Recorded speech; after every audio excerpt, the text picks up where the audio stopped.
Hey y'all, welcome to the Devon A. Morris Unfiltered Call-In Show. Have a seat. Let's get ready. You have any questions? Come on, call in. Come on to that Discord channel. Do me a favor, get the unfiltered crew some finger snaps. We're ready to get started here. Mondays, 8 p.m. Every single Monday, we're here. I'm excited about it. Are you? Let's get this show started, y'all. The greatest Scrum show on earth. I'll see y'all soon. Enjoy.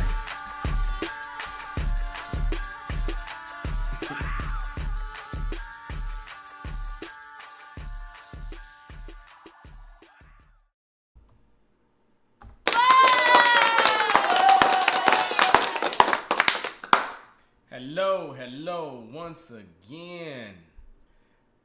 Unfiltered crew out there. How you doing? This is Devon A. Morris. This is Devon A. Morris Unfiltered Call-In Show, where we answer questions related to Scrum and all those kind of things.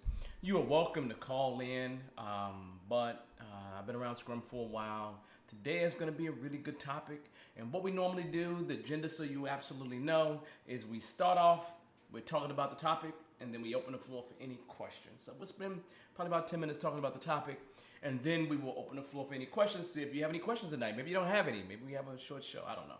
But we'll see if you have any questions. So you're welcome to drop any questions that you have in the chat, right? But again, anyone who calls in on the show will have priority. So we may not get to your question if you just put it in the chat. You are welcome to join the show. The interview room is actually open. I'm going to grab the link for that right now, and I'm going to throw it on the chat, and let's see, in LinkedIn, and on actual, on YouTube. So I do this in two places, and we'll just keep going in our two places so it is at least there. So you have any questions that you have in mind or been thinking about, you're welcome to just hold them for a second, and let's talk about things that are going on first, logistically, so at least you know that. You have the link. It's been an interesting weekend, y'all. I've had a good time this weekend. I've been busy, super busy for the past, really few weeks, right? Between dealing with family things, family, not issues, just people passing on, and then birthdays, people celebrating their 40th to 42nd birthday because of all the COVID stuff that happened. So just really, it's been a super exciting time. I mean, I'm dogged because I've been doing all this stuff. I've been so busy with a little bit of everything. So it just makes it even that much more interesting. Just so you know as well, we do have a career development challenge that's happening right now. We actually went through day one of that. I'll mention it at the end of the program. If you are interested in that challenge, maybe I should drop the link.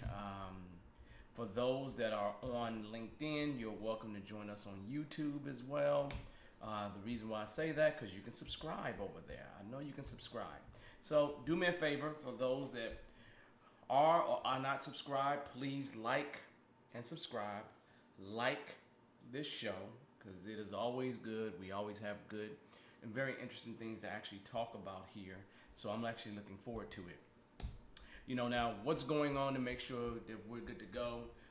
Tomorrow I'm having a CSM class, and then I don't really jump into any more classes, at least publicly, until mid-April. Literally mid-April, 4-day CSM, CSPO. That's when those things are coming. And then we're going to get closer and closer to having the, more advanced classes later. So that stuff is coming. So you know that. The Career Development Challenge, we got 4 more days of that, so you're welcome to join us on that Career Development Challenge. We'll have a self-mastery one again later on, but again, it's free. It's just 5 days. It's free, and we go from noon until 1 o'clock. So that should be a good thing. Should be fun for you to actually join. So that being said, let's see. Anything else that I need to talk about? Anything big that's going on? Found a really nice comic book. Like, I literally found a really nice comic book. I'm going to show it to you all because I just have to.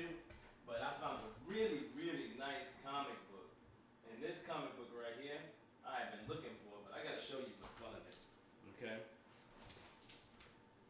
Some of y'all ain't never seen this before, but that's that comic. I've been looking for that for a while.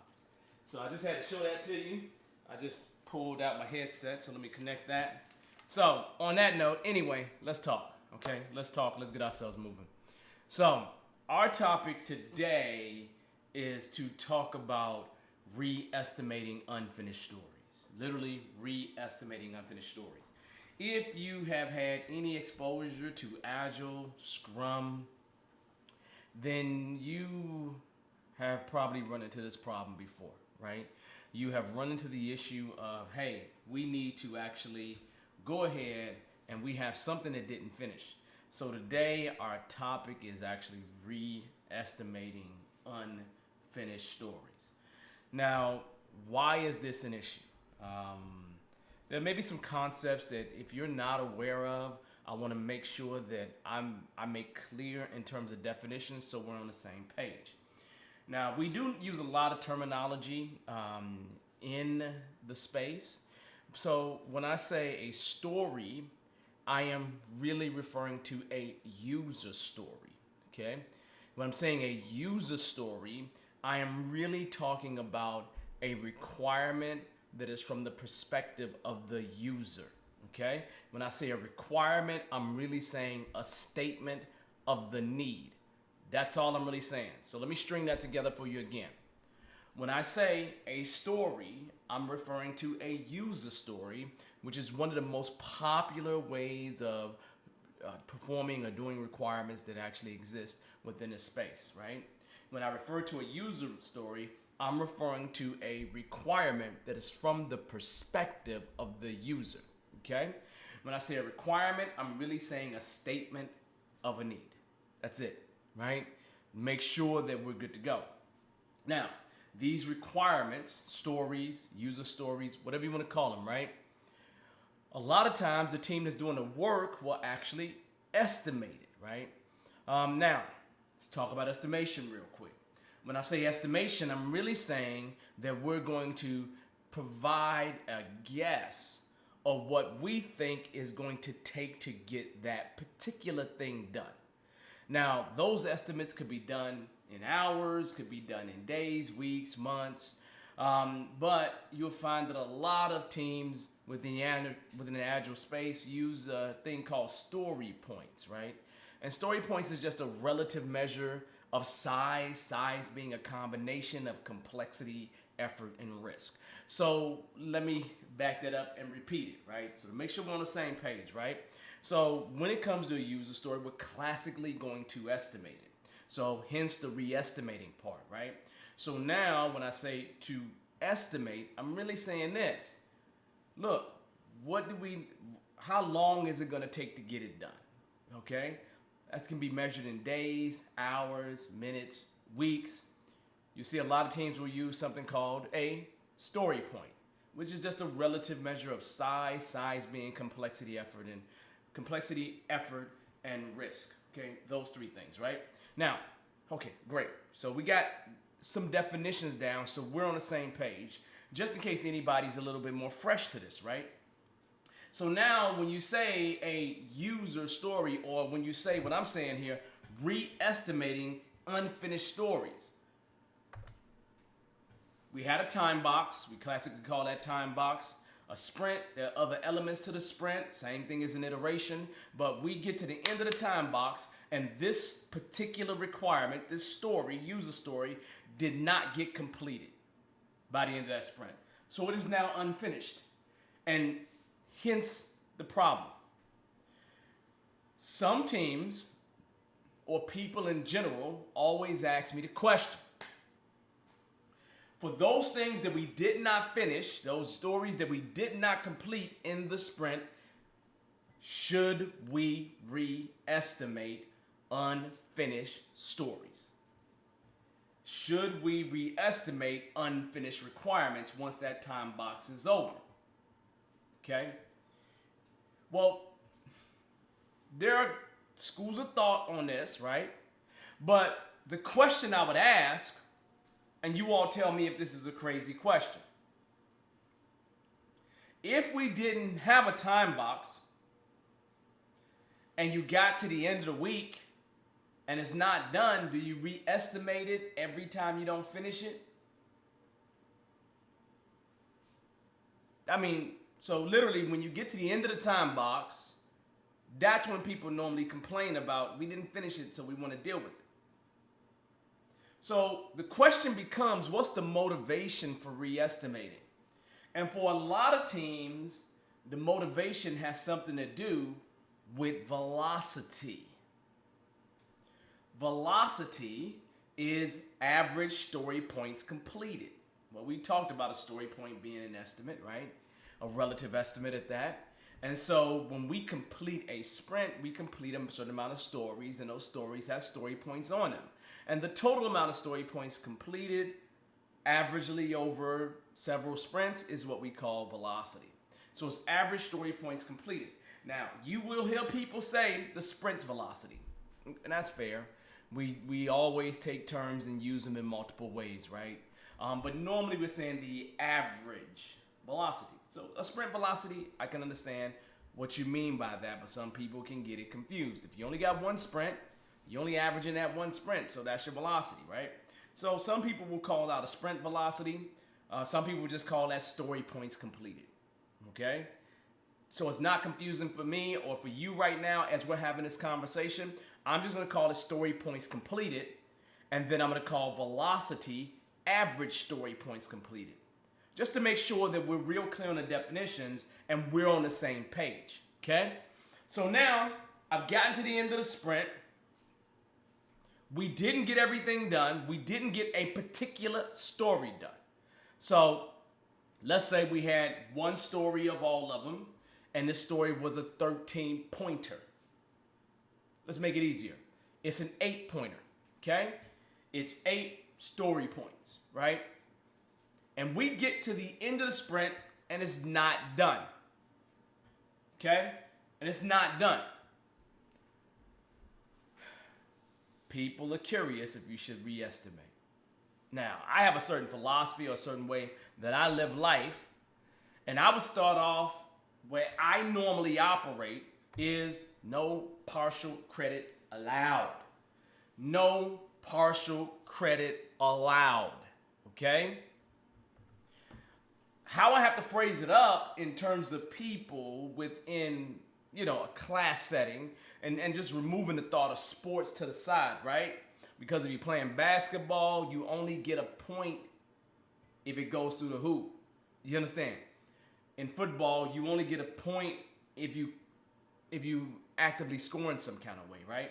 Not if you get 50% there, or halfway there, or 75% there, or 99% there, right? It doesn't matter.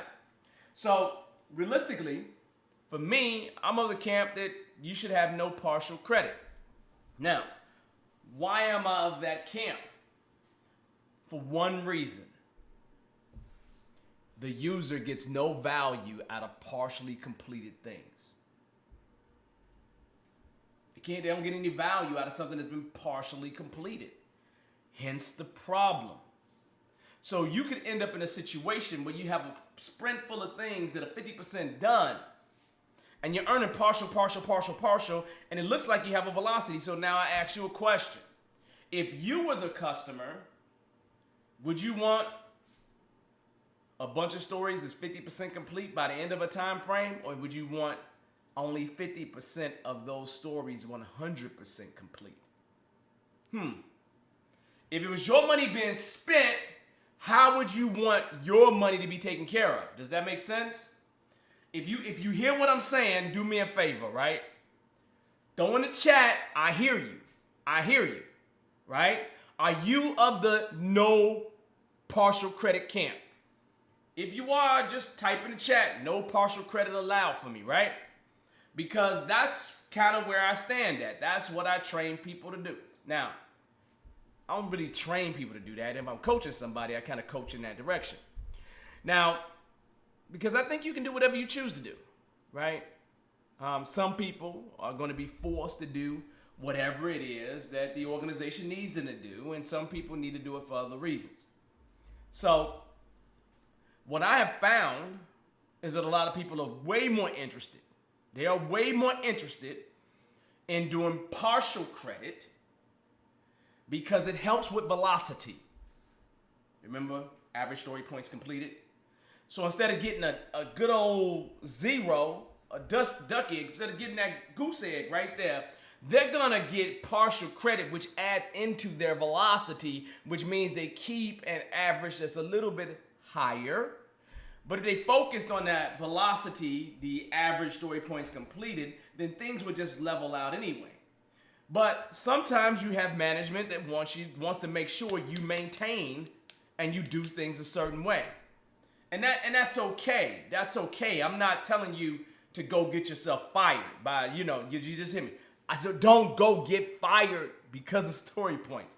That makes no sense. I mean, if you really love it that much, I guess you can get fired anytime you choose to. But whatever you do, don't come and start asking me for no job because you decided to get yourself fired because you don't want to do what they told you to do. So anyway, for me, I'm literally no partial credit, right? Allowed. It's a unique place to be because when you start thinking to yourself, no partial credit allowed, that's a tough place. That's a tough place because that means you could be 99% done, but it ain't done. It ain't done. You get nothing for that, right? That's a tough place to be, right? And then when it comes to Scrum, the product owner can say, hey, you know what? That's not important anymore. We're going to work on something different than that, and you may never even finish it. So, it happens. Normally you finish it, right? Normally you actually finish it, right? So realistically, I understand the other argument. But what is the other argument? The other argument is to earn partial credit. So it's to be or not to be is the question, right? So that bigger statement is earning partial credit.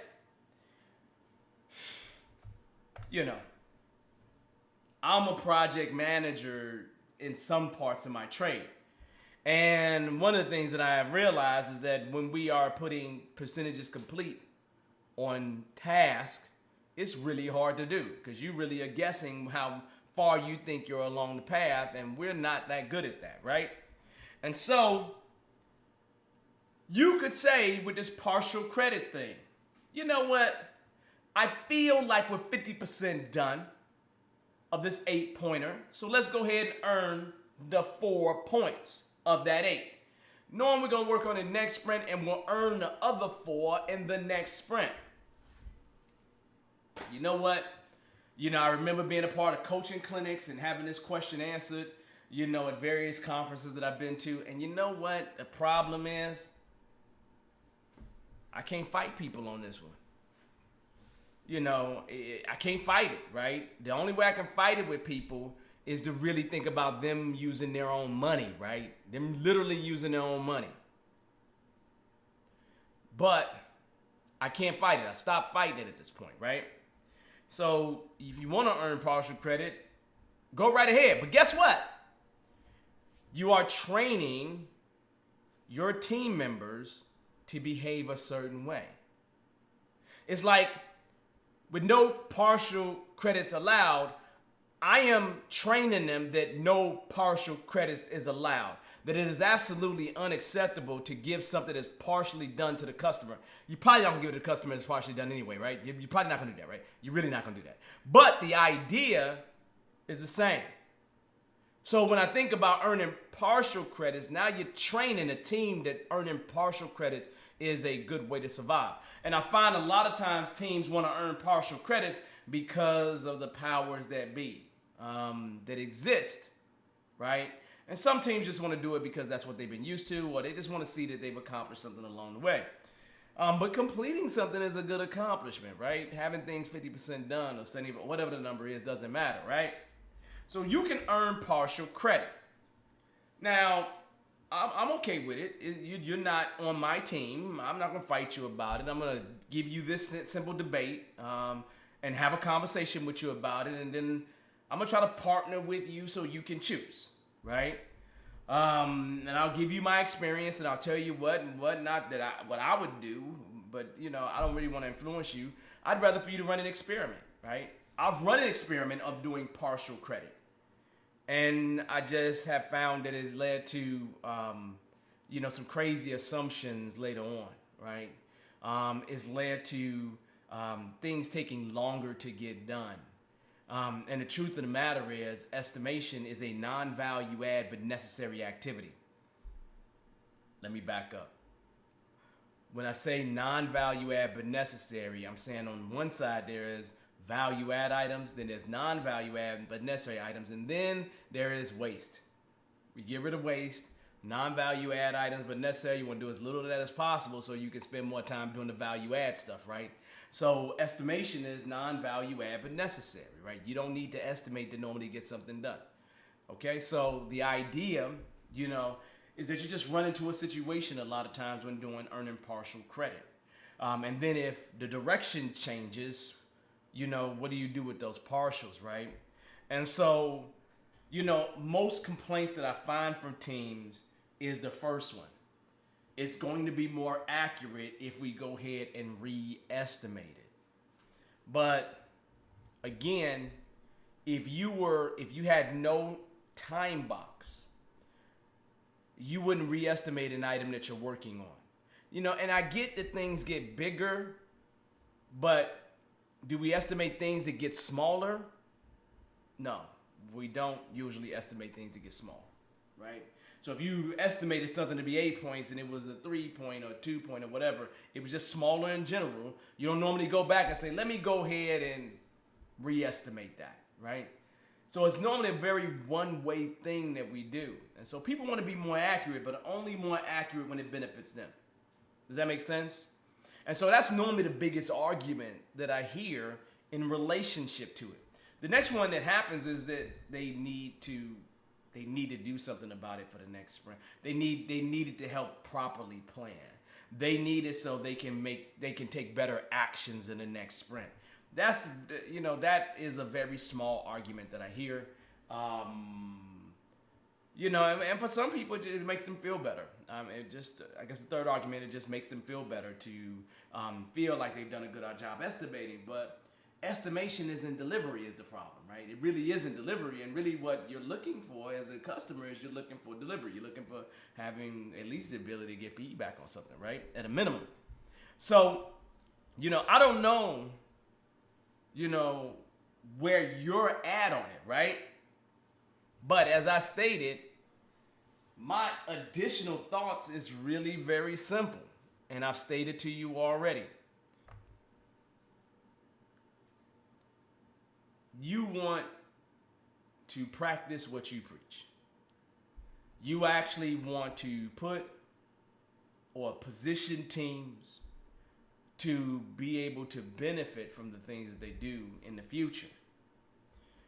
And at the end of the day, the behaviors that you train them for, like I do jujitsu, I do a jujitsu, and then I hopefully never have to use it for real. But we practice it still. And what you're doing is you're practicing a set of behaviors, whether you're doing partial credit or no credit at all. You're practicing a behavior that they're going to move forward with. And the question becomes, which behavior do you really want them to move forward with? That's the question, right? And so, have I earned partial credits before? Yes, no question. I've had situations where I don't want to be walked out the door and management expects for us to do partial credit, or we do partial credit because they want us to maintain an exact velocity. Like they want to have 50 points of velocity every single sprint. If you go down 1 point, they're upset about it, right? And I've seen myself, right, along with other team members, do things to make sure we make it work, make sure we maintain that 50, make sure we could look good to the powers that be, because otherwise the powers that be come and start bothering us in ways that we don't want them to. And then we spend more time talking to them about all these things that's bothering them instead of actually delivering work. So part of it is to get them off our back. So I have been in that situation before. I completely get it and I completely understand. And I think a lot of people that I run into, especially developers and especially tech leads, developers. When I say developer, I'm saying anyone that's working on any aspect of what it takes to build it, right?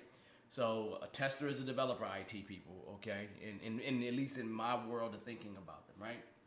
It's just a generic term. Anyone that's working on any aspect of what it takes to build it. So literally, that's really our conversation, right? The question is, what are you gonna do? I mean, what have you been doing? I've seen that most people put no, partial credit allowed. No partial credit allowed. I've seen that more from anybody else than anything else, right? But here's my question, right?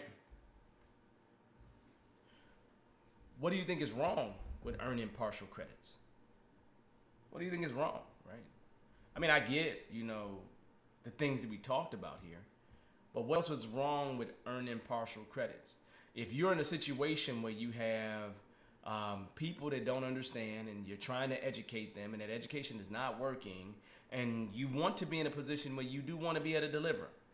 And one of the things that you have to do to be able to deliver is get management off your back because they don't quite understand. Most of us work in environments that are hybrid at best, right? That are hybrid at best, right? And in terms of being hybrid, you can end up in a situation where you're doing things that aren't by the book, but who says you have to be by the book anyway, right? I'm kind of at this point in my life. I've been here a long time ago. I'm agnostic of method. The frameworks. I'm really a framework agnostic to some degree, right? I can't say one is perfect. Neither one of them is perfect, right? And so you do whatever you want to do. So some organizations, a hybrid is the best thing that they can do, and I'm okay with that, right? Now, does it mean they could do better? Yes, we can always do better. Even people that had the most perfect marriage on the planet can always make their marriage better, right? And I look at a lot of times these things as being a marriage, right? And the truth of the matter is, with me as a coach or a scrum master, anything like that, I'm not trying to be embedded forever. I'm really not trying to be embedded forever. The true test of you as an organization is me walking away and you doing this yourself. You doing this yourself, right? And if you feel like the best thing you can do in terms of doing it yourself is to earn partial credits, then by all means, earn partial credits. Just as long as you're delivering. If you're delivering and earning partial credits, I'm not going to fight with you too much, right? Because is it really worth the battle, right? And then if I kind of give you some suggestions to change and it don't work, now you're complaining and looking at me all sideways. Like I done did something wrong to you and your family. And I ain't done nothing wrong to you, but give you a little advice, right? Run an experiment, see how it works.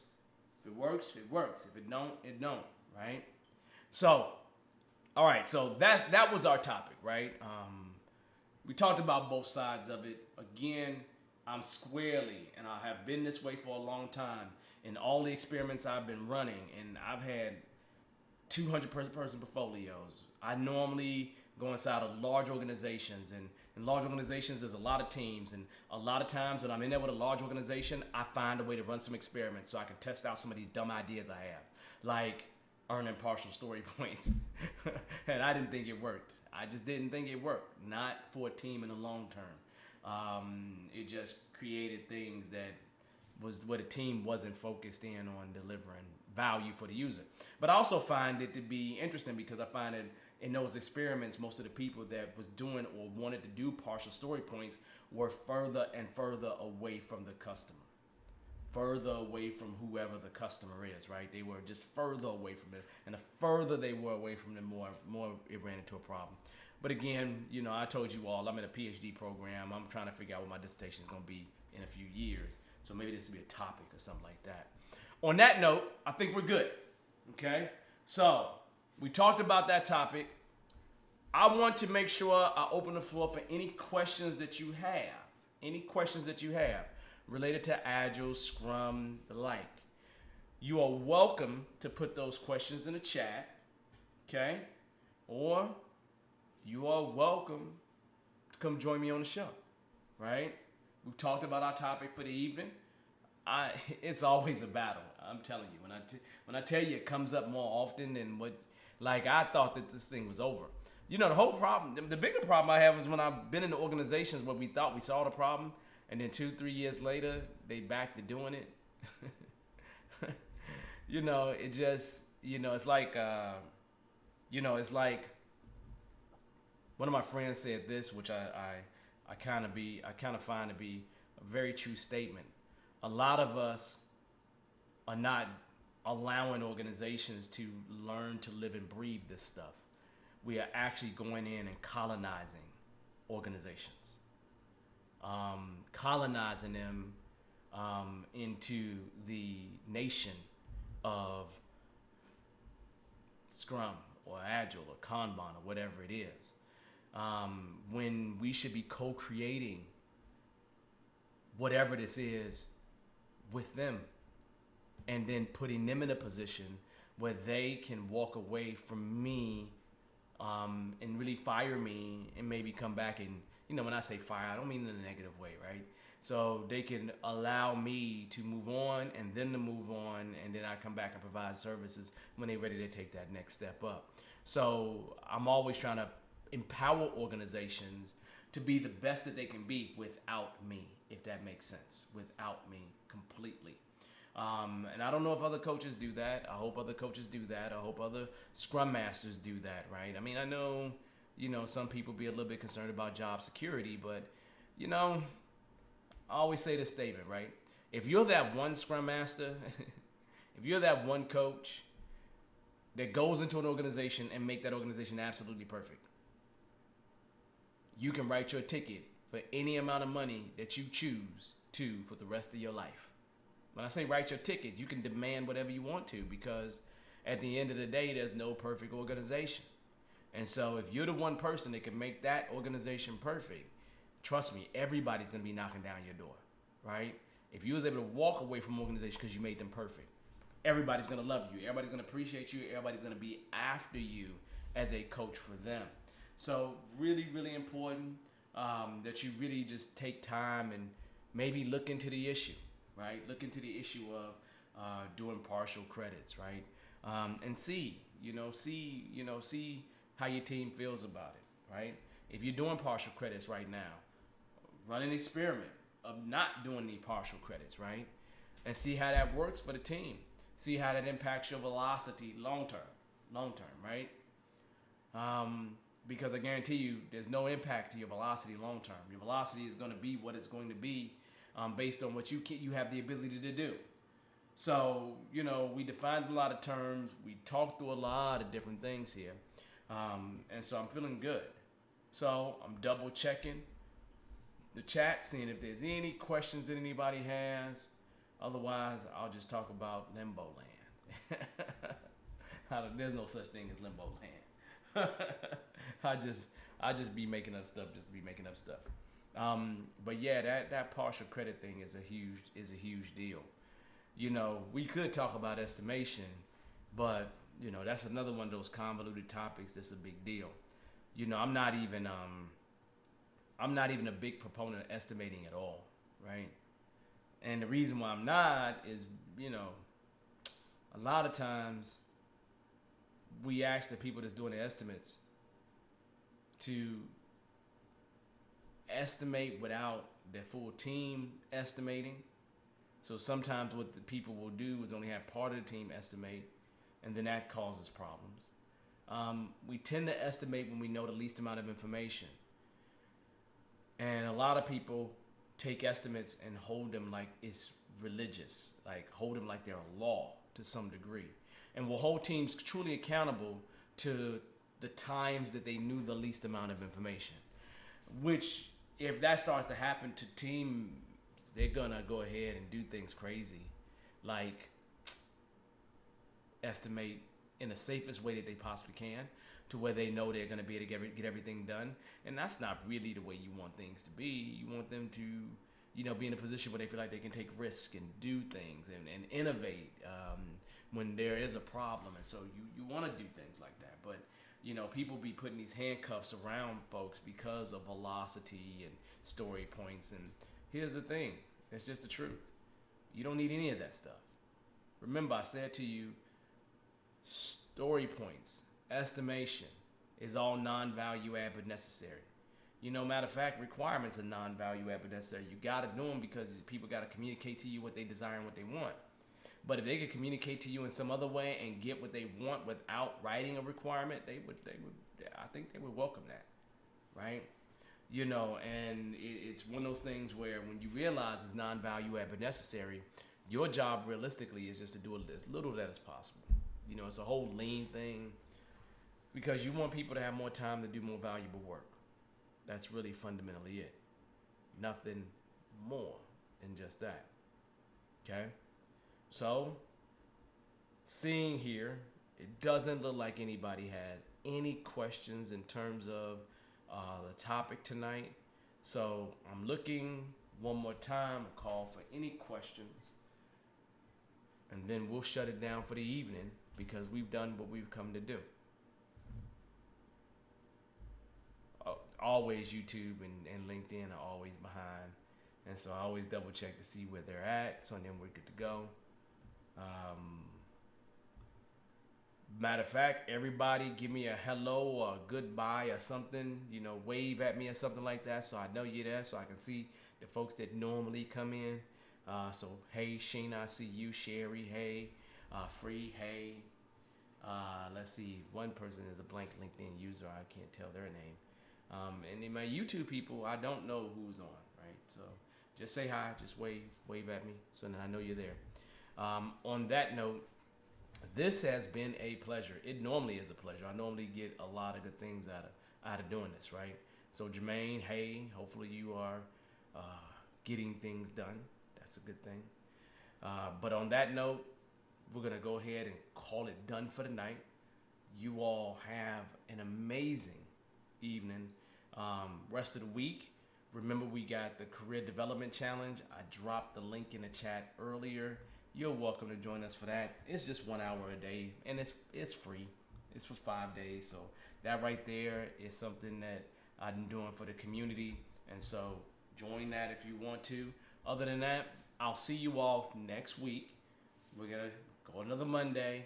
We're gonna do it at 8 o'clock Central Time, and we're just gonna keep doing it, people. Other than that, I'm going to say to you, good night, everybody. Have a wonderful, wonderful, wonderful evening. And I'll see you next week. Next week, 8 p.m. Central Time. Come with your questions. Have a wonderful night. Peace, I should say.